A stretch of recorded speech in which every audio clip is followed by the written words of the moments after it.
नमस्कार मंडळी, मी संध्या सप्रे. यूट्यूबवरील अमृताचे डोही या माझ्या आध्यात्मिक चॅनलमध्ये मी तुम्हा सगळ्यांचं मनापासून स्वागत करते. आपण कठोपनिषद बघत आहोत. कठोपनिषदाचा भाग 4 मी इथे सादर करते. Episode Kathopanishad part 4. मंत्र पहिला. ते दोघे जे आपल्या कर्मांची फळ भोगण्याकरता हृदय गुहेमध्ये बसलेले असतात, ते परमात्म्याचं आसन आहे. ज्ञानी त्यांना प्रकाश आणि त्याची सावली असं म्हणतात. जे पंचयज्ञ करतात आणि 3 वेळेला नचिकेत यज्ञ जे करतात, ते दोघं आपल्या कर्मांची फळ भोगण्याकरता हृदय गुहेमध्ये आहेत. कोण दोघं? तर एक आहे परमतत्व परमात्मा, आणि दुसरा कोण आहे? दुसरा आहे त्यांनीच निर्माण केलेला अहंकार, जीवभाव. असे ते 2 जण, ज्यांना ज्ञानी काय म्हणतात? तर एक प्रकाश स्वरूप आहे आणि दुसरी त्याची सावली आहे.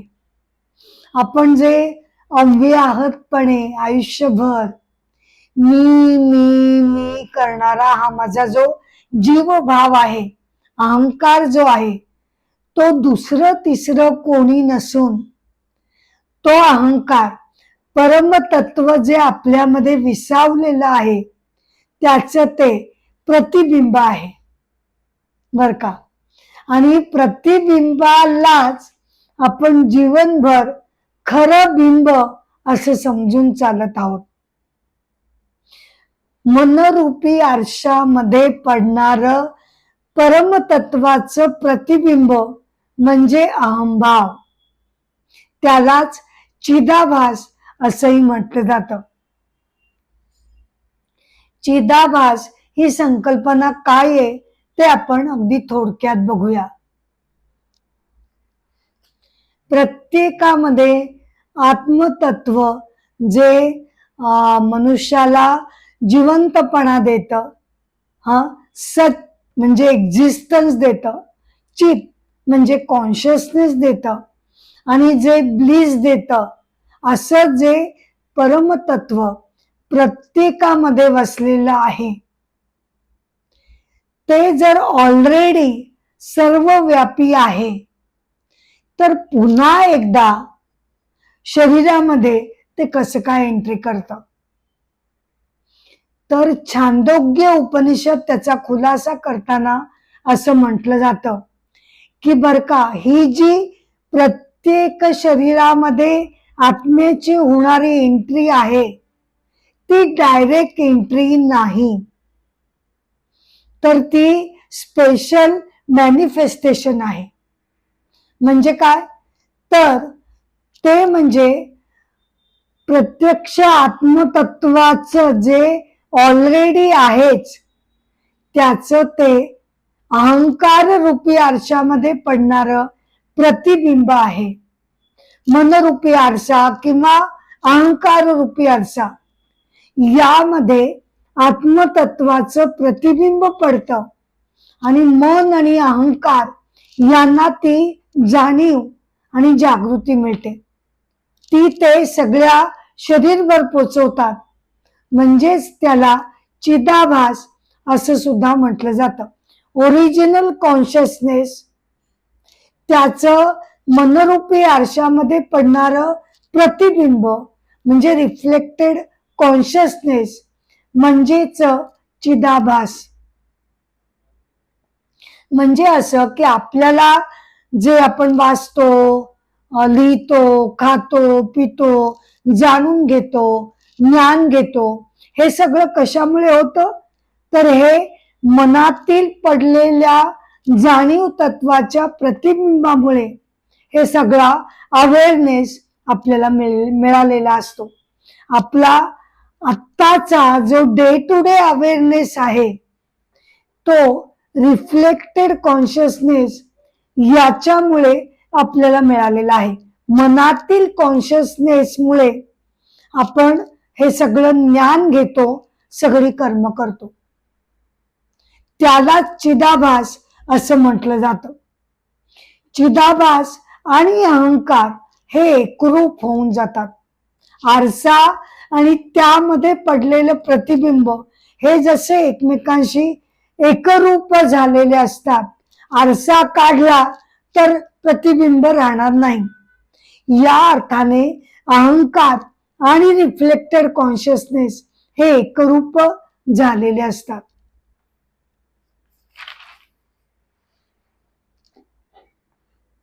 तर असा हा अहंभाव किंवा जीवभाव त्याच्या आधारावर आपलं जीवन कार्य चालू असतं.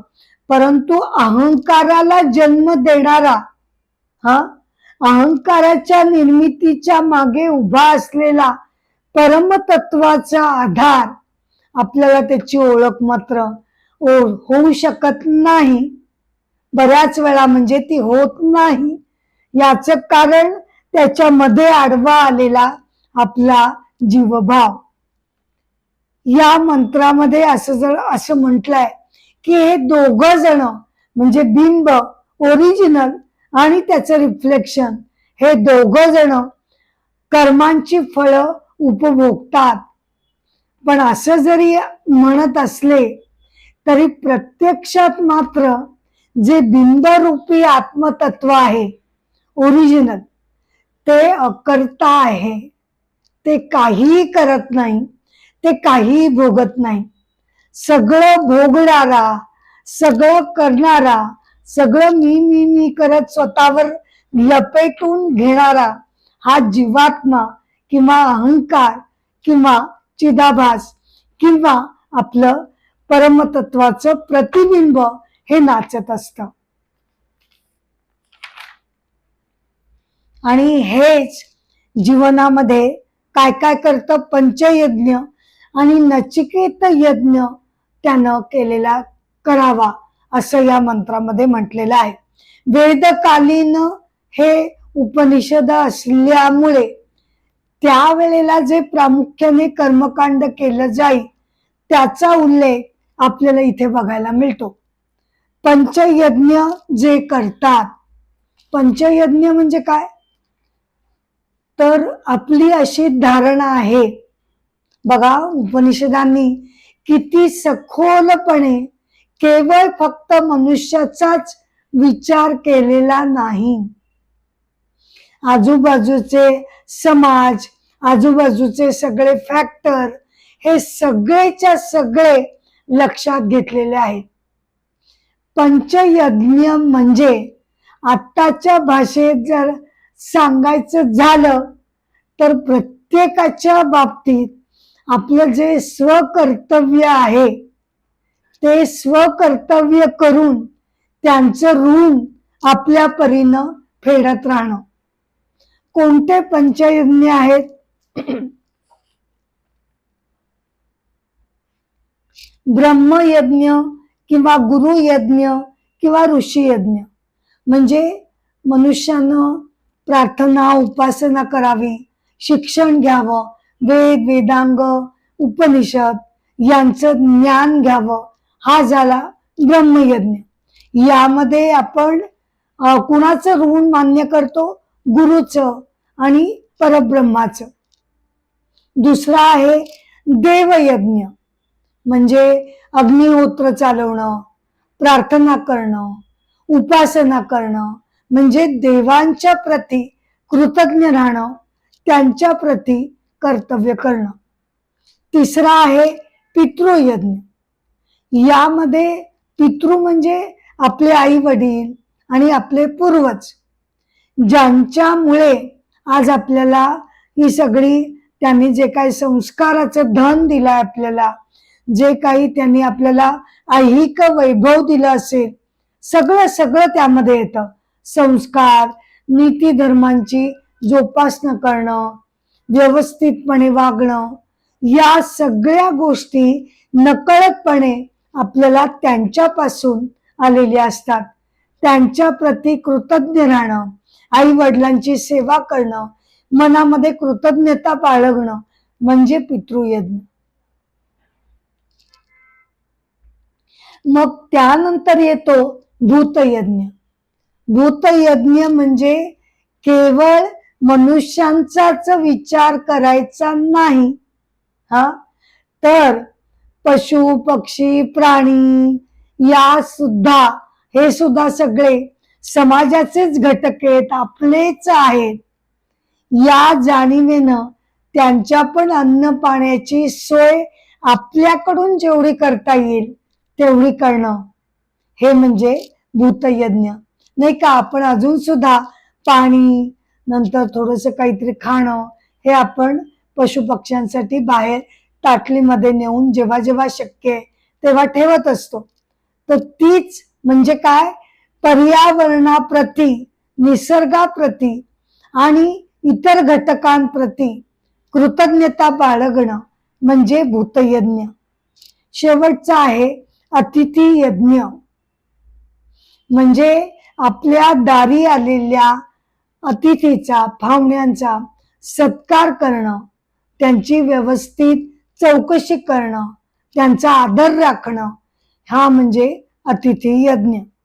तर असे पंचयज्ञ प्रत्येकानं करावेत अशी अपेक्षा या मंत्रामध्ये केलेली आहे. म्हणजे यज्ञ म्हणजे दुसरं तिसरं काही नसून ही एक कमिटमेंट आहे. सामाजिक बांधिलकी हे तत्व हे पंचयज्ञ आपल्याला दाखवत असतात.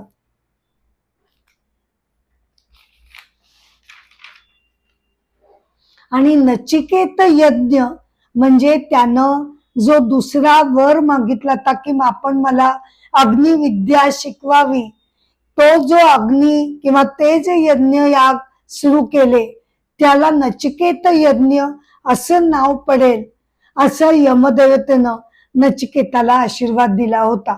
तो नचिकेत यज्ञ.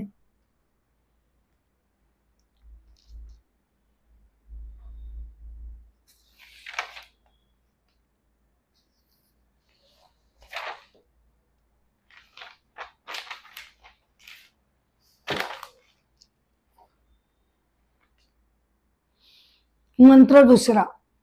नचिकेत यज्ञ जर केला तर तो मर्त्यलोक म्हणजे पृथ्वीवरील आपलं जीवन ते स्वर्गलोक यामध्ये तो पूल बनून राहतो. कर्म आणि ज्ञान या दोघांना हा यज्ञ कर्म श्रेष्ठ दर्जा देतो आणि मनुष्याला हे यज्ञ जर केले तर अमर्त्य असा स्वर्गलोकाची प्राप्ती त्याला होते. अमर्त्य किंवा इमॉर्टॅलिटी किंवा अमृत तत्व जे स्वर्गलोकामध्ये आपल्याला मिळतं असं जे अभिप्रेत आहे त्याचा नेमका अर्थ काय आहे, तर तो दीर्घकाळ तिकडे वास्तव्य करतो या अर्थानं ते अमृतत्व मिळतं असं म्हटलं जातं. कारण मनुष्याचा पुण्य संचय जेव्हा समाप्त होतो तेव्हा त्याला स्वर्गातून येरझारा करणं चुकत नाही. त्याला पुन्हा एकदा स्वर्गातून खाली येऊन मनुष्य जन्म घ्यावा लागतो. परंतु मर्त्य मानवाच्या दृष्टीनं त्याचा एकंदर आयुष्यकाल बघता अतिशय प्रदीर्घ असं आयुष्य त्याला स्वर्गलोकामध्ये लाभलेलं असतं. त्या अर्थानं तो अमर्त्य असतो असं म्हटलं जातं.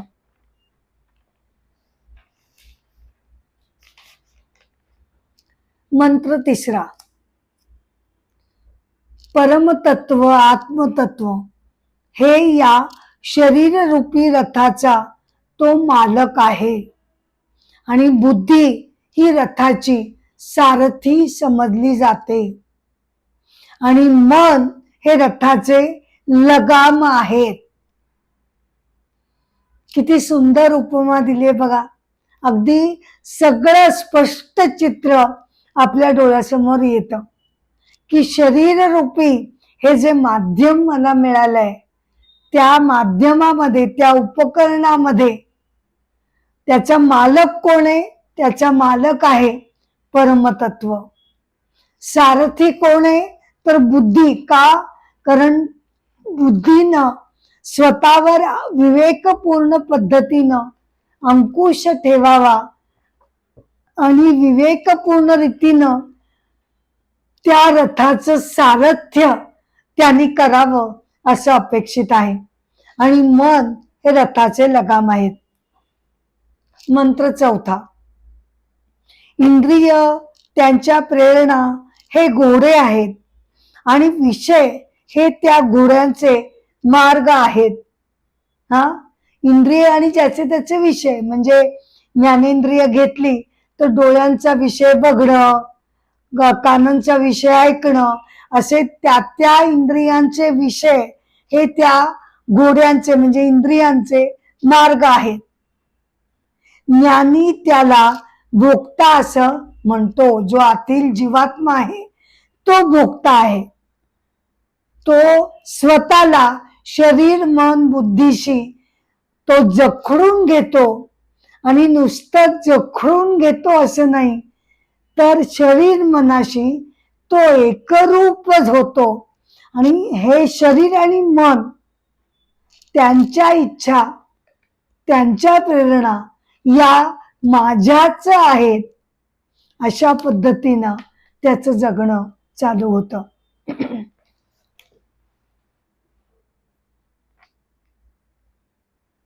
मंत्र पाचवा.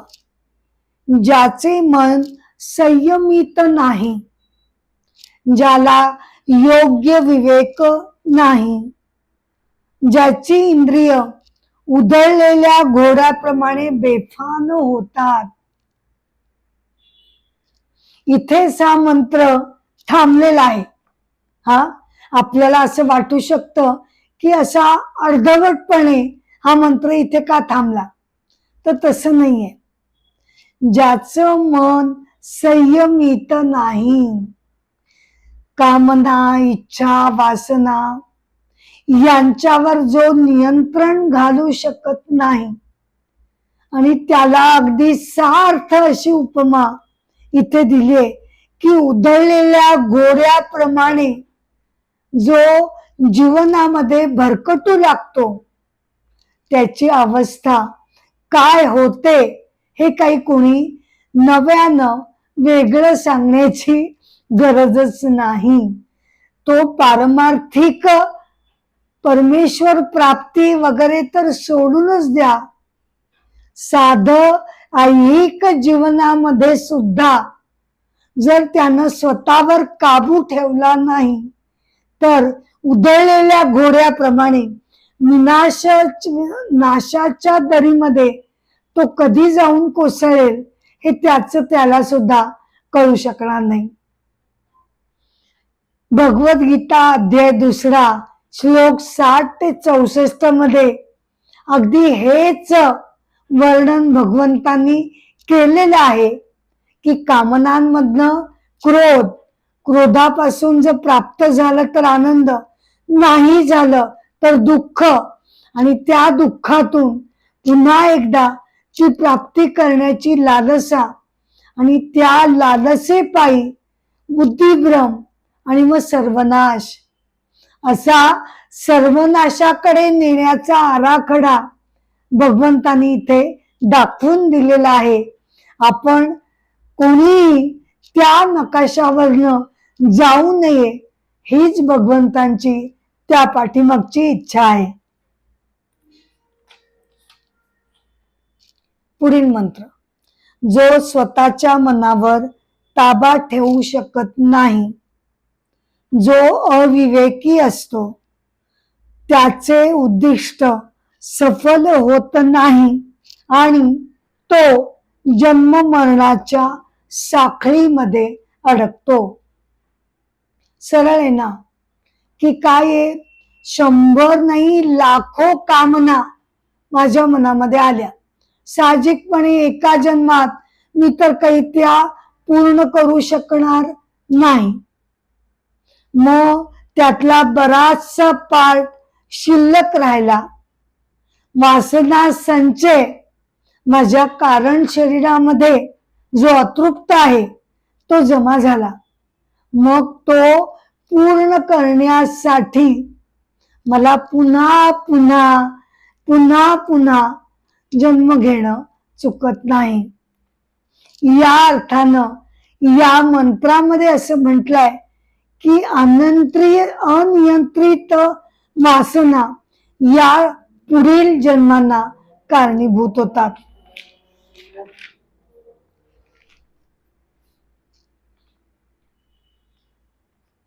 मंत्र 8.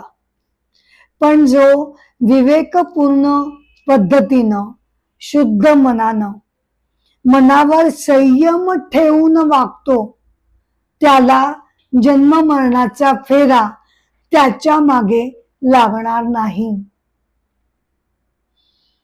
कधी ना कधीतरी आपल्या लक्षात येतं की कामना जरी वाईट नसल्या, भले त्या उलट हव्यातच, समृद्ध जीवन जगण्यासाठी आपल्याला त्या हव्यात, नो डाऊट अबाउट इट. पण कितीही मिळवलं भौतिक स्वरूपामध्ये, इन टर्म्स ऑफ भौतिक सुख, जर आपण आयुष्याचं मोजमाप तेवढ्या पुरतच मर्यादित ठेवलं तर मात्र आपल्या असं लक्षात यायला लागतं की कितीही मिळवलं तरी त्यानं मला परम आनंद मिळू शकत नाही. आणि मग तो परमतत्व किंवा माझ्या जीवनाचं प्रयोजन काय, माझं नेमकं खरं स्वरूप काय, या अतिशय बुद्धिगम्य अशा तत्वज्ञानाच्या जेव्हा तो विचार करायला लागतो तेव्हा त्याला लक्षात येतं की या तत्वचिंतनामध्ये परमेश्वर प्राप्तीच्या शोध घेण्याच्या मार्गामध्ये माझं परमसुख हे साठवलेलं आहे, जे दुसऱ्या कोणत्याही बाह्य गोष्टीवर अवलंबून नाही. आणि मग त्या ज्ञान लालसेनं तो साधना करायला लागतो. आता आपण सगळेजण हे जे वाचतो ऐकतो हे का करतो आपण? आपल्याला अनेक बाकीचे ऑप्शन आहेत की, पण त्यांना बाजूला सारून ही जी आपण तपस्या करतो याचं कारण त्या साधना ती आपल्याला खेचत राहते. परमेश्वर शक्तीचं एवढं अद्भुत सामर्थ्य आहे की एकदा का आपण निश्चय केला की त्यामध्ये एकदा घुसल्यानंतर परमेश्वर तुम्हाला अजून अजून अजून त्या मार्गामध्ये अकंठपणे बुडायला तो मदत करतो. आणि मग या वाटेवर असताना साधकाला अचानकपणे आत्मज्ञानाचा तो क्षण त्याला प्राप्त होतो आणि त्याला कळून चुकतं की मी म्हणजे केवळ शरीर मन नाही.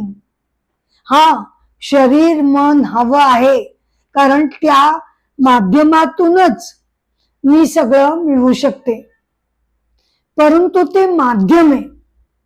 माझं खरं स्वरूप हे आत्मस्वरूप आहे.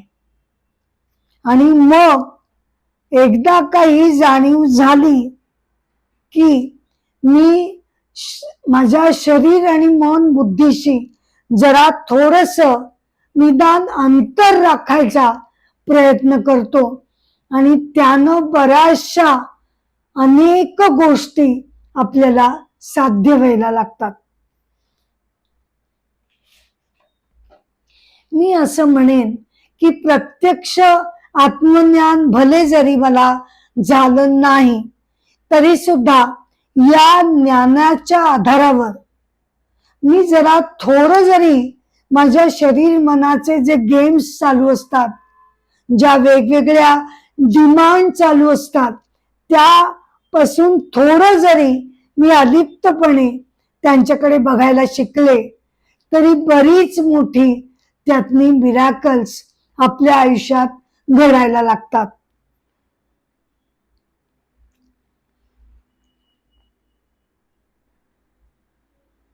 मंत्र 12. हा आत्मा सगळ्या व्यक्तींमध्ये लपलेला असतो, परंतु त्याचं प्रकाशमय तेजत्व आपल्याला दिसत नाही. म्हणजे सामान्य साधकांना त्याचं जे प्रकाशमय असं जे रूप आहे ते त्याला जाणवत नाही, पण ज्ञानी मात्र आपल्या सूक्ष्म प्रज्ञेनं ते जाणतात की ते परमतत्व केवळ माझ्यामध्येच नाही. हा फार मोठा महत्वाचा मुद्दा आहे. काय आहे की आत्मज्ञानानं जर ज्ञानी असं म्हणू लागला, वा वा वा, माझ्यात ईश्वरीय तत्व आहे, भले शाबास, मी साक्षात ईश्वरच आहे, पण त्याच बरोबरीनं इतरांकडे तर जर तो तुच्छतेनं बघायला लागला, हा ही साधी अजून माणसंच आहेत, यांना काही ज्ञान झालेलं नाही, ती कनिष्ठ दर्जाची इतर सर्वजण आहेत, तर ते मात्र योग्य ठरणार नाही. उपनिषद आपल्याला महत्वाचा सिद्धांत इथे सांगतायत की आत्मज्ञान होणं म्हणजे काय, तर केवळ स्वतःमधील ईश्वरीय तत्वाचा अनुभव घेणं नाही, ती ईश्वरामध्ये जी करुणा, दया, माया, प्रेम हे जे लपलेलं आहे ते मग माझ्यामध्ये आता उतरायला हवं की नको. मी जर लोकांकडे उर्मटपणे, तुच्छतेनं असं जर बघत असेन तर ते आत्मज्ञानमुळे खरं होऊ शकत नाही. मी सगळ्यांमध्ये तो ईश्वर आहे या जाणीवेनं आता उलट सगळ्यांशी वागणं हे अभिप्रेत आहे. आणि त्यासाठी माझे शरीर मनाचं जे आवरण आत्मतत्वाभोवती घातलेलं आहे ते काही नष्ट व्हायची काही गरज नाहीये. आहे याच शरीरामध्ये मी जिवंत असताना मला हे नक्कीच कळू शकतं की माझ्या आत्मतत्वाभोवती गुंडाळलेलं हे शरीर मन आहे, ते नष्ट कशाला करायला हवंय. मला आतला गाभा काय आहे तो कळला की झालं. आणि तोच गाभा शरीर मनाचे आवरण दूर केल्यानंतर तोच प्रत्येक आणि प्रत्येक आवरणामध्ये भरलेला आहे हे ज्ञानीला लक्षात येऊन जातं.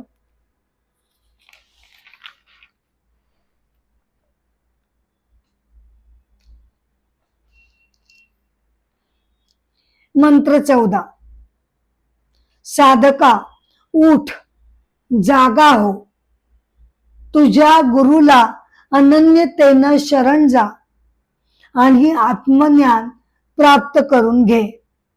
हा मार्ग अत्यंत कठीण आहे, पण तोच केवळ परम सुख शांती समाधान देणारा आहे असं ज्ञानी लोक आपल्याला सांगत असतात. हा जो मंत्र आहे तो स्वामी विवेकानंदांचा अत्यंत आवडता असा मंत्र होता. स्वामी विवेकानंद जन्म 1863, मृत्यू 1902.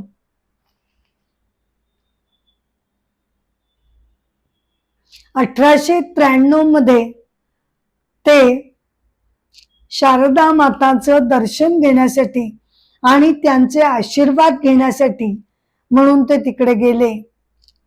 कारण त्यांना अमेरिकेला पुढे जाऊन आपल्या वेदांताचा प्रसार करायचा होता. म्हणून देवी शारदा मातेचं दर्शन घेण्यासाठी जेव्हा ते गेले, त्यांच्या पाया पडले, तेव्हा इतर काही न बोलता बर का, देवी शारदा माता त्यांना म्हणाल्या, अरे जरा ती सुरी आण बरं. त्या भाजी चिरत होत्या, सुरी आण बरं. विवेकानंदांना मोठं आश्चर्य वाटलं, पण काही न बोलता गुरुमानी सांगितलंय म्हणून त्यांनी लांबवर होती ती सुरी ते घेऊन आले. त्यांनी ती सुरी दिली. त्यानंतर गुरुमानी त्यांना आशीर्वाद दिला आणि म्हणाल्या, सुखी हो आणि यशस्वी हो. विवेकानंदांनी न राहून त्यांना विचारलं की तुम्ही मला सुरी आणायला का सांगितली. तेव्हा त्यांनी म्हटलं की साध्या साध्या वागणुकीतून आपल्याला मनुष्याचं वर्तन, त्याचा स्वभाव, अंतर स्वभाव हा कळत असतो. तू जी सुरी दिलीस ती अगदी जपून, त्याचं टोक माझ्याकडे न देता ती मला जपून आणून दिलीस. म्हणजेच तू पहिला इतरांचा विचार करतोस आणि मग त्यानंतर तू स्वतःचा विचार करतोस. जा बाळा, सुखी हो, यशस्वी हो. विवेकानंदांनी त्यांचे परमगुरु रामकृष्ण परमहंसांना जेव्हा विचारलं की देव असतो का हो, आणि असेल तर तो मला दिसेल का, तेव्हा रामकृष्ण परमहंसांनी अतिशय सुंदर असं उत्तर त्यांना दिलं होतं.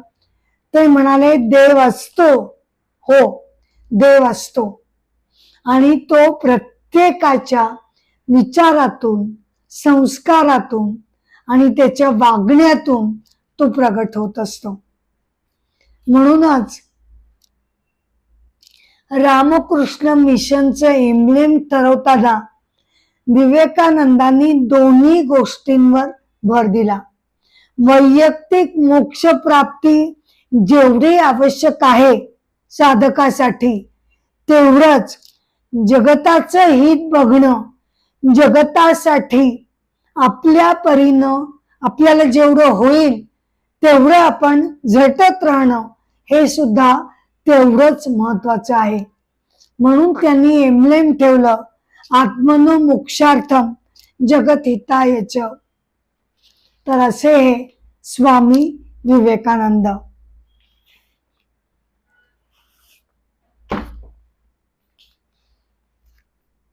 मंत्र 16. जर साधकानं नचिकेत आणि यमराज यांचा संवाद, म्हणजे कठोपनिषदामधील हा संवाद जर नीट श्रवण केला तर त्याला निश्चितपणे श्रेष्ठ अशा ब्रह्मलोकाची प्राप्ती होऊ शकते. मंत्र 17.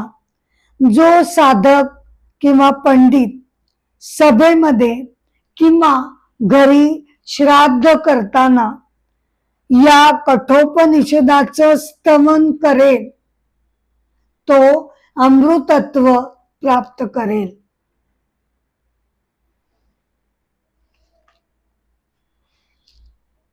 या मंत्राबरोबरच कठोपनिषदाचा भाग 4 मी इथे समाप्त करत आहे.